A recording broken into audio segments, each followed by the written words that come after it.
এক জঙ্গলে ছিলেন এক ভক্ত, ভগবান নারায়ণের পরম ভক্ত গরিলা। হে নারায়ণ, তুমি আমার সবকিছু। আমি তোমার চরণে, তোমার প্রেমে আমি ধন্য।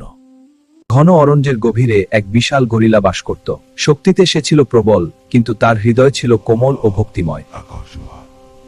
ও নারায়ণ। জঙ্গলের পাশেই ছিল এক প্রাচীন নারায়ণ মন্দির। সেখানে প্রতিদিন ঘণ্টাধ্বনি ও পূজার শব্দ ভেসে আসত। সে মনে মনে বলতো, একদিন আমি প্রভুর চরণে ফুল অর্পণ করব।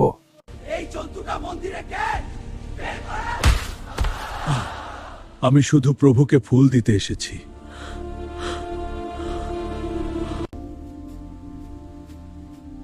হে নারায়ণ, আমি কি শুধু জন্তু বলে তোমার কাছে আসতে পারি না?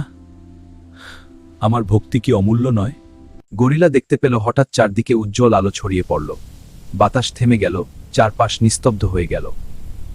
গরিলা তার সামনে প্রকাশ পেলেন স্বয়ং ভগবান নারায়ণ। আমি মন্দিরে নয়, আমি বাস করি ভক্তের হৃদয়ে।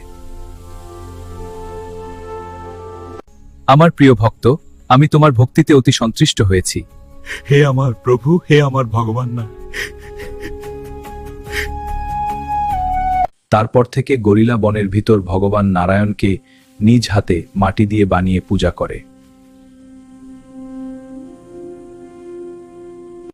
ও নামো নারায়ণ, ও নামো নারায়ণ, ও নামো নারায়ণ।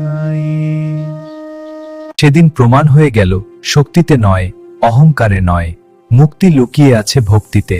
যার হৃদয়ে ছুটে আসে মুক্ত ভক্তিতেই ভগবান নারায়ণ।